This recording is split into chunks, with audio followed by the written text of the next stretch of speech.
All right, let's get started again. So, what we're going to do then is to introduce you to another topic. It's an extension of mole concept. So, we had to do mole concept first because we use mole concept in these calculations. Everyone happy with that? Good. Okay. So, it's called concentration, and you've actually done it before. You've probably been doing it from this high, okay? Because when you made up a solution of cordial, maybe when you were young, your parents would have said, don't put too much cordial in there or it will be too sweet and it'll send you off, okay? Or don't have too much caffeine, because the higher the concentration of caffeine, your dose of caffeine goes up, okay? And you have real issues if the concentration of caffeine is too much in whatever you are drinking, okay? So we're sort of heading towards what do those labels mean on the bottles. So when it says it's got 400 milligrams of caffeine per 100 mils, what does that actually mean? Okay, that's where we're heading to. Now, a couple of things I've mentioned there already. I've mentioned a mass and I've mentioned a volume. So in order to do calculations with concentration, we need to know two things. Typically we have what we call a solute. Now the solute is the thing that we dissolve. So in the case of, say, a sugar solution, the solute is sugar. It's a solid. I could make up a solution of sugar here, okay, in my two examples. I'm going to use something a bit different. I'm going to use potassium permanganate. I'm not going to drink it, okay, because it's toxic, but I could do the same thing with sugar. And I could have a small amount of sugar in here and a large amount of sugar in here, and we would say this solution is diluted and this solution here is concentrated if it's got lots of sugar in it. And the only difference is how much sugar did I put in each of the beakers. Okay? That's all we need to know. So if we know the mass, typically of the solute, and it's always measured by units of grams, if we know the mass of solute that we've put into something, we've got an idea about its concentration. The second thing we have to have is some sort of a solvent.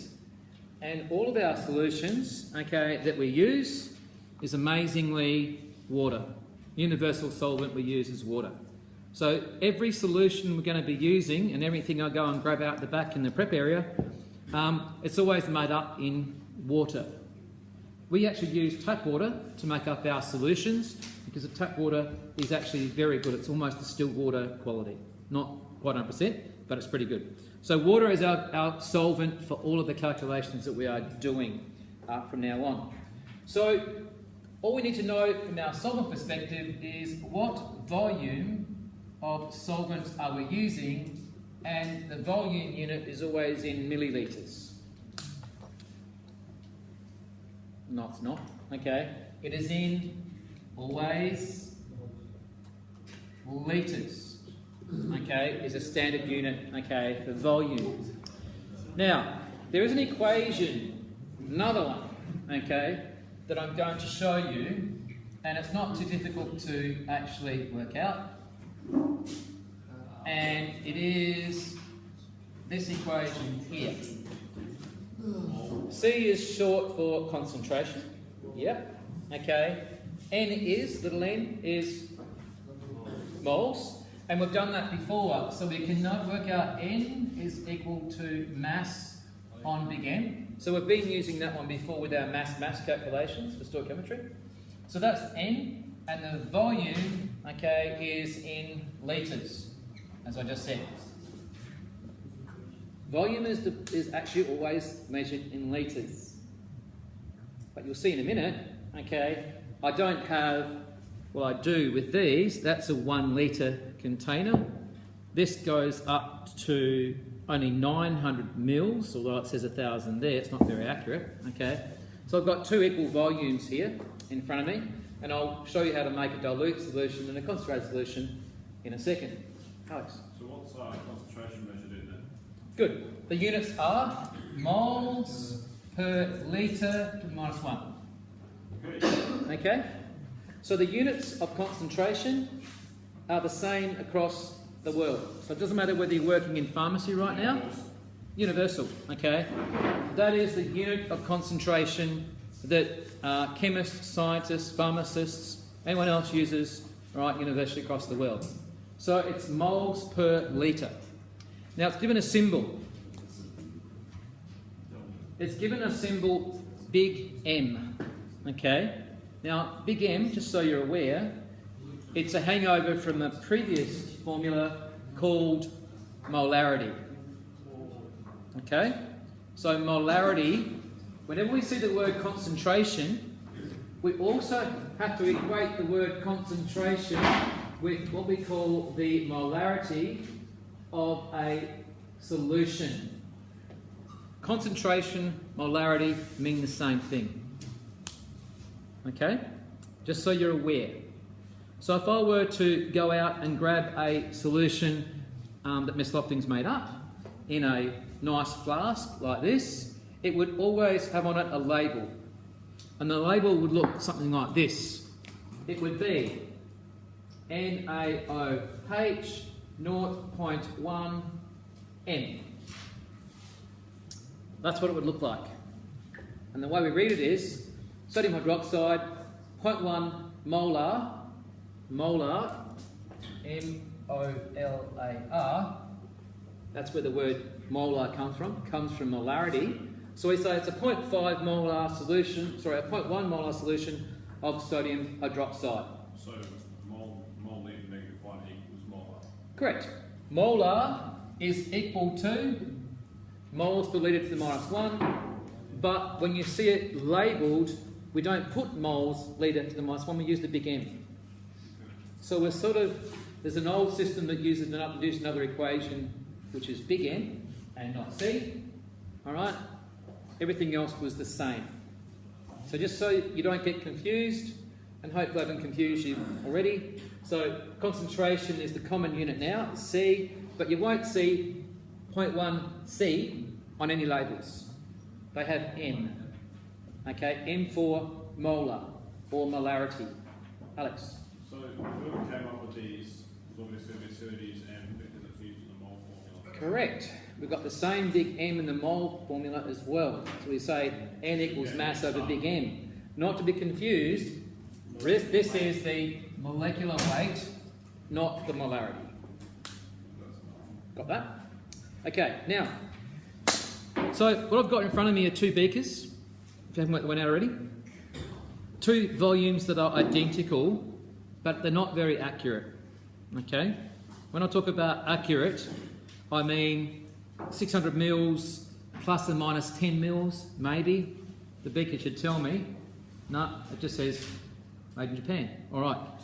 But it doesn't tell me how accurate these chemical or these measuring devices are. However, if I grab one of these are a bit different, you'll be making up solutions in these in a week or so.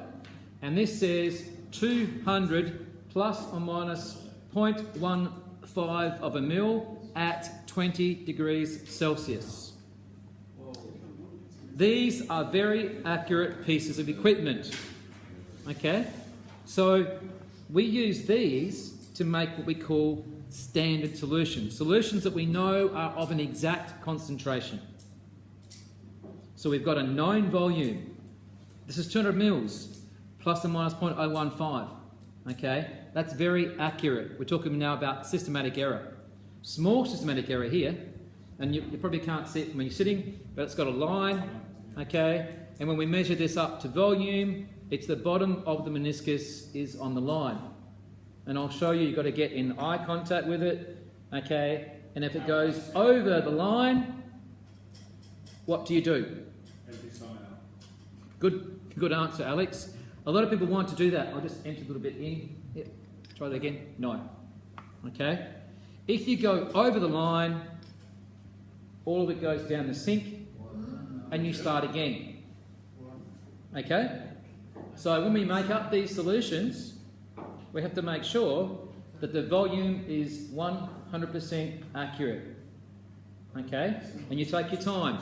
So when you get to the last few drops, you'll be using a pipette, and it will just be drop at a time, okay, to get up to volume. So that's a common error that people make. They go over the volume, they just take some out, keep on going, everything's cool. Not so good. We used the word very early on in the year. If you remember, we used the word quantitative. Remember that? So, quantitative.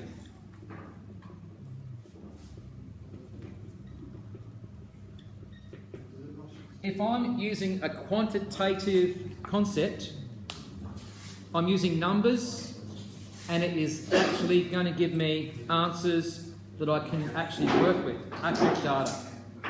So when we start doing quantitative techniques, when we do our titrations, you have to know how much mass of chemical you put in here to work out the concentration of this stuff, whatever it is, to go on and use further on in an experiment. Now, we talk about concentration all the time, but if you can imagine you're working in a lab, or let's say you're a pharmacist, which my wife does, and you know a sick child comes in because he works at Women's and Children's, and they say we need to have this kid, all right, is actually dehydrated, and we need a sodium chloride to be 0.05 molar, okay, to get that child rehydrated again. Now they make it up in a special bag called an IV bag, all right, and they'll ask what's the mass of the child. They'll weigh the kid, okay, and they'll say, okay, this is his dose. She goes away and makes 0.05 molar sodium chloride, then it's transferred into an IV drip and it's given to that child. Now, if she doesn't get it right, if she gives that kid 0.06 molar or 0.07 molar, what do you think the outcome is? Not overhydrated. Well, you need to be a doctor to work it out, okay? However, if we increase the level of salt, okay, it can increase blood pressure, all sorts of other side effects can happen. So a doctor will look it up, they'll say, okay, for this weight of child, this is the concentration that I need. The pharmacist goes and makes that concentration, okay, which depends on the mass of the child. Because you cannot overdose, underdose is not an issue, but you certainly do not want to get that wrong. And in a situation, in a lab environment, we're dealing with actual people, all right, people's lives, Alex, thank you, then it's actually double check. So quite often I'll go and make this, okay, and then I will actually go and see Alex, and then Alex will do a check on my calculations, and if we both concur, then we can send it off to surgery and it can be used. There's a whole lot of checklists they've got to go through, they're called protocols, okay, to make sure that it is accurate. And so when Alex says, oh, I'm just a bit over, I just tip some out, that's okay. That's about 0.05, all right? If you are the person receiving that dose of that drug, and it could be anything, then you wouldn't be too happy, all right, if the person didn't take a lot of care in terms of that accuracy with that measurement. Not so critical in our lab, okay? However, it's practice for later on. So if you learn bad technique from day one, you won't be doing this, you know, in 5 years' time.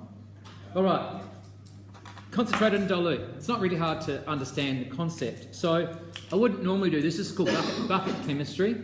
I'm not measuring it, okay? So if I wanted a dilute solution of potassium permanganate, okay, I might be doing something like this. And while I'm doing it, by the way, okay, this is not good. And the other reason why this is not good, can anyone tell me why it's not good? No? Can you see that there's solid in there? Now I'm a little bit happier with that, okay? Yep. So what I'm doing now is I'm trying to make it homogeneous, okay? And again, I've got to make sure of two things. I've got to make sure that the solution is actually evenly mixed, and I'm still not happy because it's got a solid in the bottom, okay? So what I have got here is a dilute solution of potassium permanganate. Now I could work out the concentration. All I needed to know was what mass of this did I put into 600 mils. How accurate is this? not very accurate. Okay, not very accurate at all. Okay, we'll talk about that in a minute. There's also another issue, and you probably can't see it, but the potassium permanganate is a big solid lump there. Hasn't dissolved. Okay, so I need to make sure that everything is dissolved, because the calculation is based on moles of dissolved solute in the solvent. So when we make up our solutions in a week or so, and I look at your volumetric flask, I'm looking for bottom of the meniscus, and then I'll hold it up and I'll look and see if there's any solid in there. If there's any solid in there, It's inaccurate. chip it out. Okay, and you start again. Okay, we'll talk about entry procedure when we do that. So you need to start from day one. You have to go back and reweigh the solute again and redo the calculation again. All right, based on whatever mass you've got in that fixed volume. So this is it's still going, okay. This is our dilute solution. Potassium permanganate is interesting, and some more bucket chemistry, and you'll see quite a difference between the two. And the assumption that I'm making here, the thing I had to keep constant was the volume. And it's fairly obvious, maybe not, okay, that if I were to look at each solution, and I have, Alex, I've just cross-contaminated, okay, here's my concentrated solution. How do you know? It's because it's a lot darker, that's why I used potassium permanganate. You wouldn't see it, you wouldn't see that if it was sugar or salt, okay? It's easy to pick out concentrated and dilute with permanganate, okay? Now, if I knew the mass, I could work out the concentration. If I knew the mass, I could work out the concentration. So this is dilute, this is concentrated. So that one there comes into the solid that's very concentrated. Yeah. And the one on the left is here ready to drink. Exactly. Already dissolved. Okay, already dissolved. Okay, now, what do we do then? We do not do that example of bucket chemistry, we don't do that when we make up solutions in the lab. This is very inaccurate. I was trying to show you concentrated and dilute. Just waiting for a couple of people to listen. Okay? Alright, now, when we do it in the lab, I will tell you, and let's actually do a calculation, and we'll do it right now. So, let's assume I want you to work out the following. Now, you haven't done this before, but we'll see how you go with it. So, I'm going to tell you that I'm going to use a 200 ml volumetric flask. Okay? So, over here, I'll give you some unknowns. 200 ml volumetric flask. These are called volumetric flasks because they are used to measure very accurate volumes of water. Okay? And I'm going to dissolve into that for argument's sake. Let's assume I have gone to my balance, and it's not any balance. We now need to use a very accurate balance, because again, I can't use a balance that measures to 1 decimal point, where this one will measure to 3 decimal points. Okay? So it's a very accurate balance, because if I'm going to make up an accurate solution, I've got to start off with a known mass, very accurate mass.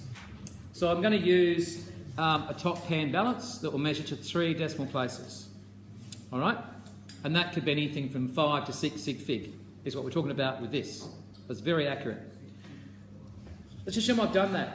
Okay? I've gone and I've weighed this out, and I have weighed out exactly 1 gram of potassium permanganate. So can that weigh in grains as well?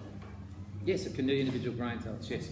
So if I were to transfer 1 gram, okay, of potassium permanganate, so I take this to the balance, I'm going to weigh it out, okay, then I'm going to actually put that into my 200 mils, and then I'm going to make it up to volume, okay. Now, it's a technique that I'll show you later, we've got it in there.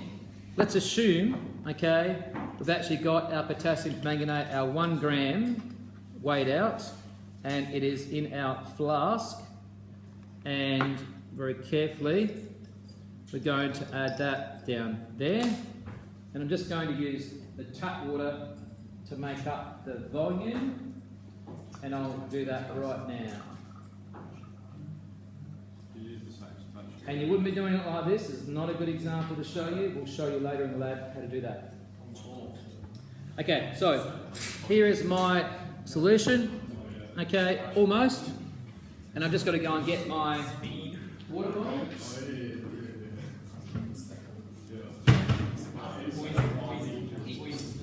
And we will assume, okay, that I've got my water bottle prepared. And I will take this up to the bottom of the meniscus. Bottom of the meniscus done. We stopper it, okay, and then we have to make it homogeneous. So basically we'll be doing this with our standard solution. When you make it up, because you're going to practice with potassium permanganate, and standard solution should be done. I'm going to look for, oh, that's a fail. Still got some potassium permanganate in there. Okay, so that one I'd have to start again. No, well you could, okay. Other students say, like, can I heat it? Well, you can't actually heat up these flasks, but just by holding it in your hand, that sometimes helps. Okay, what I will show you when we do the technique is, don't make it up to volume until it's all dissolved. Because if it's actually not dissolved, you make it up to volume, believe it or not, the density can change, and you go over the level, tip it out, start again.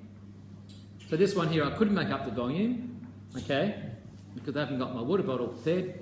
So I can, shake to my heart's content, okay, with that, in order to make up that standard solution. It's still not dissolving very well, okay, and then we can do all sorts of, and I'm pretty sure that's it, it's dissolved now. So now I bring back to bench, then I would then make it up to volume, okay, and that would be the standard solution I could go on and do more with. Okay, question? Alex, you okay?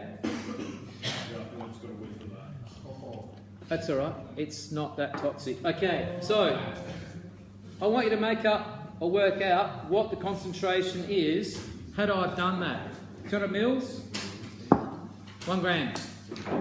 Where's your brewing stand? 200 mils or 1 gram? Where do we start? Anyone? Moles. Hooray. Moles. Okay. So everything to do with stoichiometry, molarity, same. Moles. C equals N over V. We've got to work out, Connor?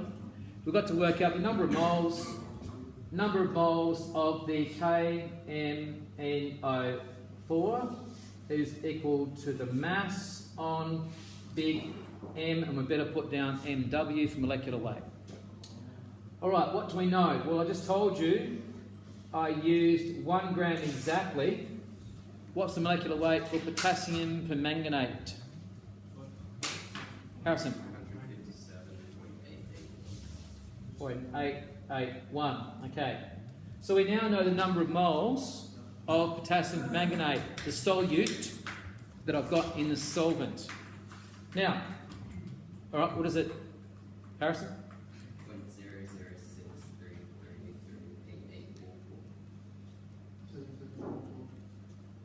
And we're going to carry all this through right to the end. So we know the moles. Now we've got to just put it over volume. Here's where some people get confused. So it equals N over V. This is N. What is V? Good, 0.2. Because it has to be 200 mils divided by 1,000. Whoops. So V is always measured in litres. V is always litres, Alex, yes. Okay? And that's a step a lot of people forget when they're doing calculations for concentration. Get it wrong. Yeah, because it's always going to be mils. Always working with millilitres, unless, is that, no, we do have a 1 litre and a 2.5 litre volumetric flask, okay? The biggest that you're ever going to use is half a litre, 0.5, okay? So, and the smallest you can get down to, this is 50, we've actually got 25s and 10 mil out the back, okay? So, you'll get a range of volumetric flasks to use. The one that we most common are 200, 250, because that works pretty well with the number of titrations that we end up doing, which you don't know about yet. Okay. All right, what's the answer? 0.0317 big N. Now, we do it like this. We say square bracket. A square bracket actually means moles per litre. You don't really have to put down the units anymore because that tells me moles per litre. However, I do. The concentration of potassium permanganate is 0.031. Is that 17? Yep. 46 fig N. There it is. So if we were to do that calculation, you know the concentration, all right, of that solution. Now, if I told you, let me get rid of some of the stuff from here. We'll see if we can go to the next level. So where does that drain out to? Where? That goes out to Bolivar, I think. Now, if I told you that I was going to put into here, again, bucket chemistry, 20 mils. 20 mils of that. How many moles of potassium permanganate do I have? Just think about it for a while. Ask the person next to you, how would you work that out? So we've done all this calculation.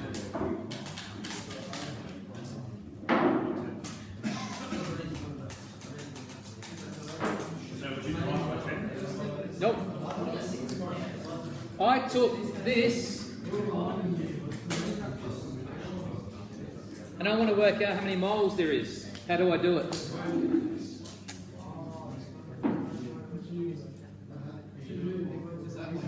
Nee, any idea?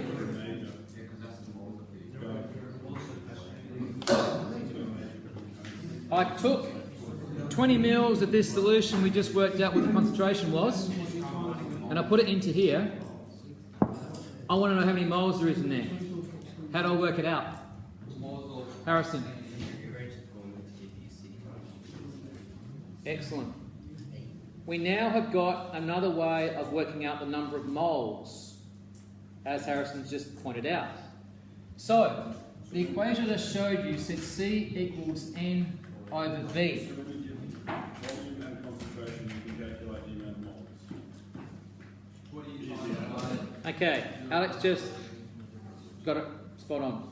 If I give you from now on a volume and a concentration in any equation, you can work out the number of moles. Here is C, there it is. We just worked out the concentration. Here is V, there it is. So I can now rearrange the equation to get N by itself. So the number of moles of potassium permanganate in 20 mils is C times by V. C is this, 0.0317. What units do we use for volume? Yeah, it's got to be litres. So it's 0.020. So that will be 20 over 1,000, and you can work out the number of moles. Yep. So two equations now. We've got N equals C times by V. This is the solution one, if we're dealing with solutions and concentrations now. And this one here, mass on the molecular weight, that's if we're dealing with masses. That comes from periodic table. All we need is a mass. Concentration, we have to work it out. We'll be given a concentration. Volume in mils. And that's basically the concept. So we've got concentrated solution, we had our dilute solution, a known concentration, known solute, known volume, and then we can then begin to work with mole concept, but using volumes and concentrations.